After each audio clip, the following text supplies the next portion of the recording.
Hey everyone, this is Sean, and I am going to be talking a little bit about something that I got at the comic book shop last Wednesday. It is something that you probably all picked up, after all it was free. It was The New Frontiersman, Special Edition from August 2nd, 1977, and as the headline appropriately declares, it is Judgment Day. Judgment Day for DC Comics, because they are doing the unthinkable. In about 8 days, they are putting out more Watchmen comics, a move that is really about as controversial as the New 52 was last year. Obviously, Alan Moore, the creator of Watchmen, has never wanted there to be more Watchmen books. It's always been intended to stand on its own, and DC is going to do it anyway, and it's got a lot of, controversial feedback, and people have really mixed feelings about it. We didn't talk about it in our Watchmen reviews that are still going on right now, because it is such a touchy subject, and we wanted to sort of review Watchmen and let it be on its own and be its own thing. So what I want to talk about first is I want to talk a little bit about sort of creator rights and intellectual property, and then I want to talk a little bit about, at the end, just about kind of what I'm expecting and what I think of this sort of before Watchmen endeavor that DC's undertaken. So first we're going to talk about creator ownership. And what better place to talk about that, or to start talking about that, than Spawn and Image Comics. This is Spawn number 10, and I picked this issue for a very specific reason. I'm not going to give you the spiel on what happened on Spawn issues 1 through 9, but basically he's in sort of he finds himself in sort of like a purgatory, or just some kind of like strange other world, and it's all topsy-turvy, all very confusing. There's like these prisons and so on and so forth, and he just finds himself in this place. And I'm going to open her up and just kind of show you. He's walking through these corridors, and he goes down these steps and goes through this sort of massive door, and there's all these people lined up with their heads black bagged. And he comes into this prison room, and he sees all of these hands reaching out of the prison bars. And any major comic book fan is going to recognize every single one of these hands. And this comic, while about sort of Spawn lost in this purgatory, is really about something much more, because this really is Todd McFarlane talking about creator rights. Spawn sees, the hands of Batman and the Hulk and the Thing and, Wolverine, so on and so forth.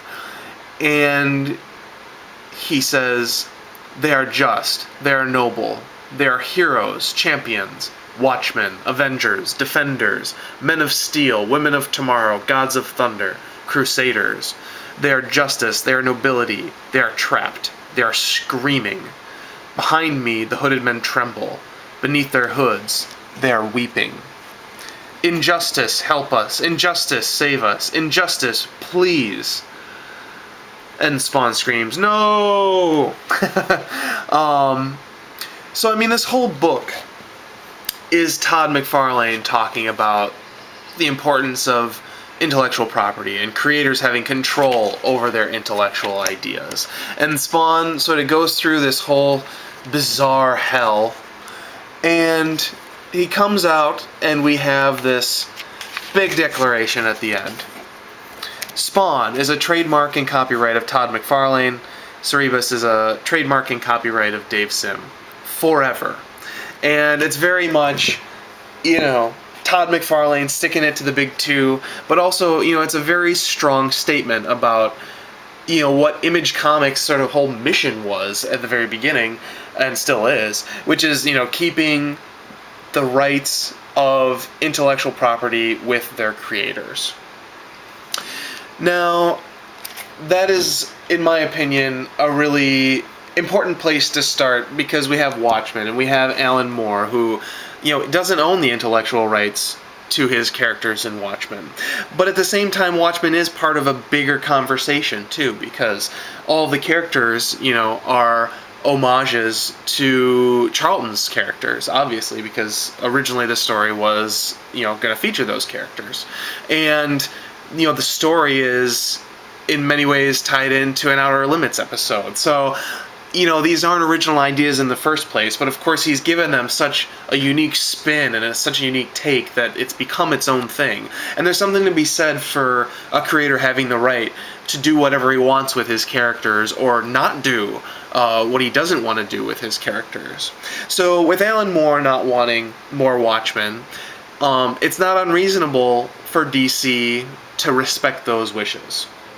However, there's another way to kind of approach this whole thing, and that is not from a perspective of creator rights, but in a perspective of a community of thought and a community of ideas that's ever, in conversation and ever talking with each other.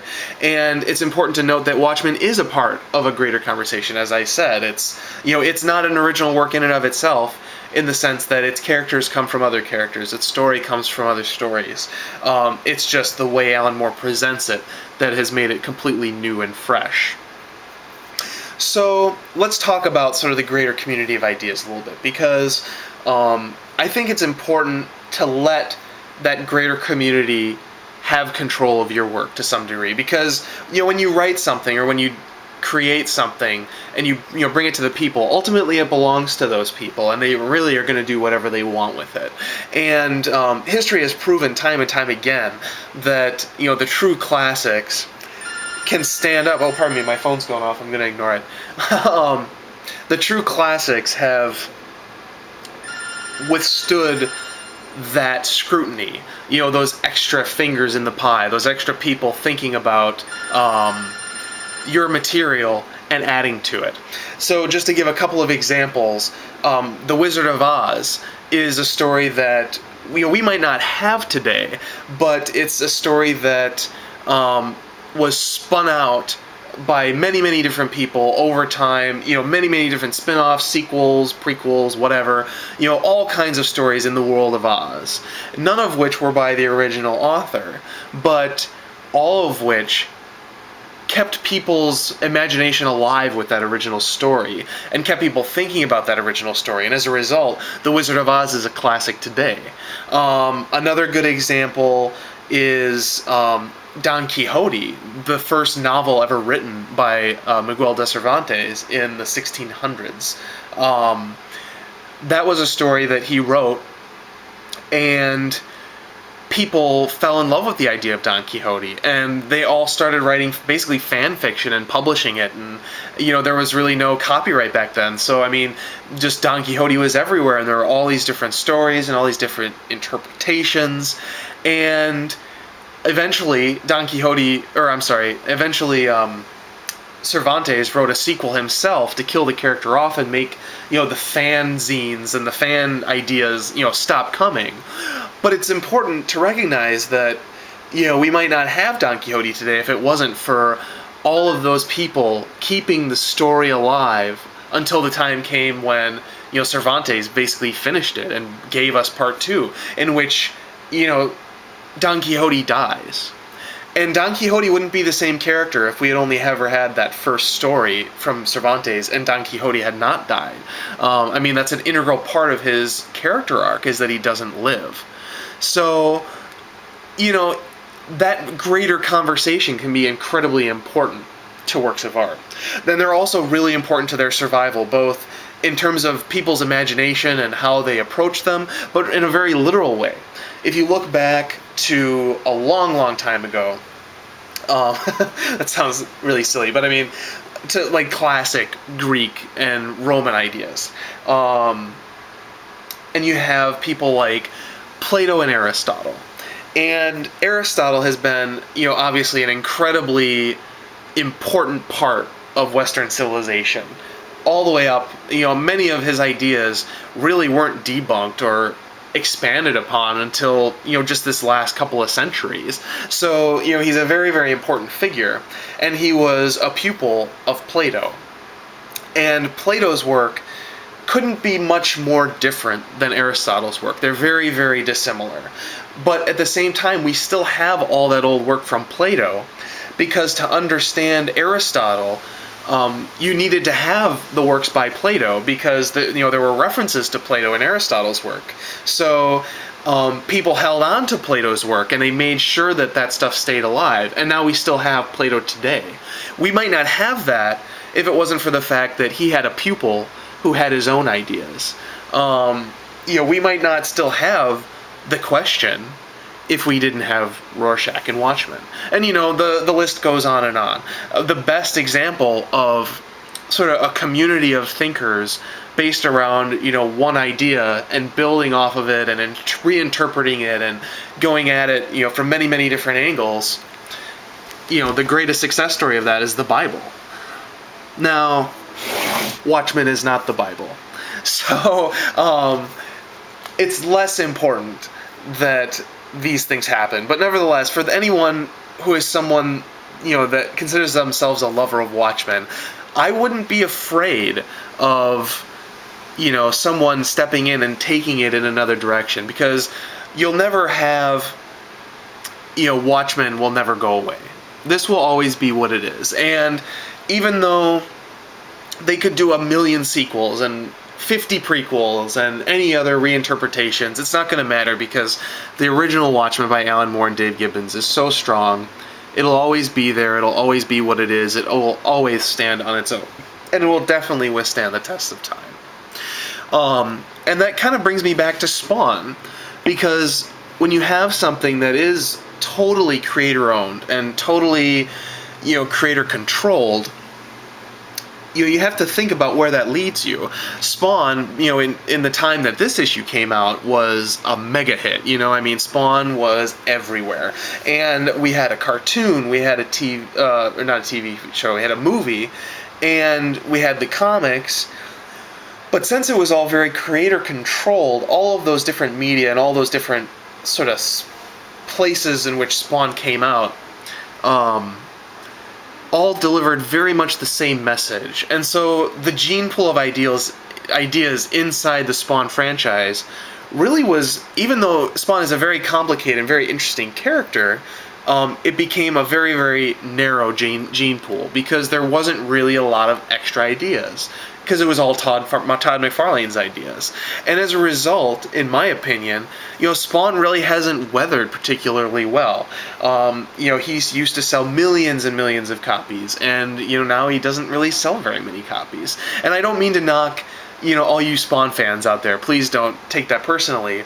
But there's something to be said for the fact that, when people think of Spawn, there's only one way in which they think of him. There's really no confusion around who Spawn is and what Spawn is and what he looks like and all that stuff, because it was so drilled into us through the toys and the marketing, all of which was controlled very tightly by Todd McFarlane, that there's just no mystery. There's there's nothing new to come out of it, because it's all very much been sort of stagnated. Now, juxtapose that against an older character that really has, continued for, era after era. And it's a character that, was created by one person, who was created by Bob Kane. But we probably wouldn't know who he is today if Bob Kane didn't have his own writer in Bill Finger. Bill Finger really, in a lot of ways, and I'm talking about Batman here, Bill Finger in a lot of ways, made Batman who he was going to be for a long time. But at the same time, Bill Finger isn't the guy who created Batman. Bob Kane created Batman. And yet already, you have two minds thinking of it. And the more minds, the more things change. And the more the things evolve, and the bigger the idea gene pool gets. And then you have Batman today, who is, still to this day a thriving, very, very vibrant character that people are talking about all over, and they're still making movies about. Just kind of a little separate anecdote to this. In the turn of the last century, there was, I can't think of his name, he was a doctor, and he wanted to prove basically how stupid people were, because he didn't have a whole lot of faith in people. And so he went to he went to a circus, and they had like one of those guess your weight kind of deals, and everyone would guess this person's weight, put it in the drawing, and the person who was closest would win. And this particular doctor decided he wanted the results for some reason. He wanted to like look over, what everybody's answers were. And since he knew a little bit about math, he ended up averaging out the answers. And while no one person was even remotely exactly right on the nose as to what that person weighed, the average of all of the different answers, all averaged out, was literally an ounce away from the exact right weight. So there's something to be said for, groupthink, I guess. We are a social animal, and our brains work best in a social setting. So I wanted to show off a few Batman books, and just to kind of illustrate, all of these are Batman, and yet none of them are Batman. It's always changed, and it's always evolved, and so it has this rich history. And so instead of, Spawn, where, I love Spawn, but it is very specific, and it really hasn't changed a whole lot. You look at Batman, and you look at, for example, number 154, and you've got Batman fighting huge green monsters. Then you fast forward a little ways to 183, and you've got, Batman is basically advertising his TV show, and you've got, the Adam West, Burt Ward camp thing going. And then, you jump forward a few years, and you have Batman 232, and he's been reinvented completely, you've got the introduction of Ra's al Ghul, you've got, Dennis O'Neil, and you've got Neil Adams, right? As you get into some of the more, weird experimental comics, Batman brings in some of that indie talent, and you get, weird covers like the cover for issue 400. Of course, you get the complete reinvention of the character, and, bringing the character into the modern era with Frank Miller's Year One. You jump forward to the 1990s, and you get the Muscle Men, and you get the, the Jim Lee type art and the Image type art, and you get, Nightfall and Bane and the breaking of Batman. Not very far after that, to further illustrate the 90s, as you've no doubt seen if you've watched my Countdown to the Dark Knight Rises videos, you get the new design of the Batman costume, which was horrific, but very, very much a part of its time. I'll give it that. And the list just goes on and on, from Scott McDaniel to Jim Lee. Not my favorite overall arc that he's, in the directions that Batman has gone, this hasn't been my favorite, but Grant Morrison, huge, and he's very much, Grant Morrison, if nothing else, is someone who's really brought attention to all of these previous versions as well. You get people like Jock and Scott Snyder, and then finally, of course, Scott Snyder and Greg Capullo. So, it's just such a rich and vibrant history, and you wouldn't get that if you didn't have that community and that group of people all contributing to that same character that, while no one of these is exactly who Batman is, all of those combined together, in our minds creates the Batman we all know and love. And, no one interpretation of this is the exact right interpretation, yet somehow you combine all of those together and they average out to almost exactly who Batman is in our minds. Anyway, so for those reasons, I'm all for the idea of Before Watchmen. I've got absolutely no problem with it, and the people who are upset, I guess my advice is, I don't think there's a reason to be upset, because again, you'll always have your Watchmen. This will never go away. And yeah, it'll just keep the idea of Alan Moore's Watchmen alive that much longer, because for every spin-off you get, the more copies of the original Watchmen people are going to need, because they can't read Before Watchmen without having read Watchmen. So, for every issue of Before Watchmen's that Watchmen is published, you just get that many more copies of the original masterwork by Alan Moore. So, in my opinion, it can't be a bad thing. However, you could have said 10 years ago, we're making more Watchmen comics, and I would be for it because of all the reasons I've sort of talked about. I will say that as I've looked at the solicitations for Before Watchmen, and this is where I'm going to kind of talk a little bit about sort of what I think, I'm not tremendously excited for this. I'm all for, as I said before, I'm all for them doing it for all the reasons I've just spent 20 minutes talking about, but this particular idea just rings a little bit to me like just sort of another DC event. It's one of those things where, since DC sort of pledged not to do too many crossovers in this first year of New 52 books, Before Watchmen seems like a way to have, you know, a big event crossover without having crossovers. So, you know, they've invaded the Watchmen world. However, that said, I mean, there's a lot of incredible talent working on this, from Darwin Cook to Brian Azzarello to J. Michael Straczynski to Lee Bermejo, Jay Lee, Len Wein, J.G. Jones, you know, so on and so forth. So there's really, you know, a lot of inspired talent, and these stories could be incredibly inspired. Even if the whole point of doing this in the first place was perhaps really more about DC's bottom line, which is sort of what I'm suspicious of. So they could be good. I don't have a ton of money to spend on these, so I don't know how many I'm going to be picking up. But if it's something that you're kind of curious about, be proud of it. I say go for it, because as I said before, you know, you'll never take away the original Watchmen from people. That, you know, that'll be what it is forever. And we'll never lose that. So if you want to give it a shot, give it a shot. Personally, I don't know. Like I said, I feel like it's a little bit of a marketing ploy on the part of DC more than like a real, you know, a DC approaching it from the perspective of, I really want to do, you know, the next Watchmen. I want to really revisit that for creative reasons. It's definitely more of a bottom line thing, in my opinion. I heard that there was going to be a one-shot at the end of it all. That's the thing that I'm sort of most interested in, because I like the idea of just sort of like one more Watchmen story, you know, just one more story for us.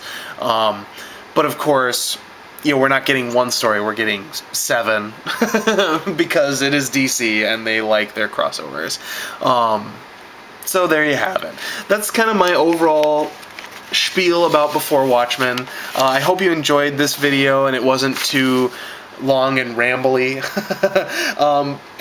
I guess just to boil it down, I say go for it, DC. You know, I think that there's nothing wrong with it for whatever the reason.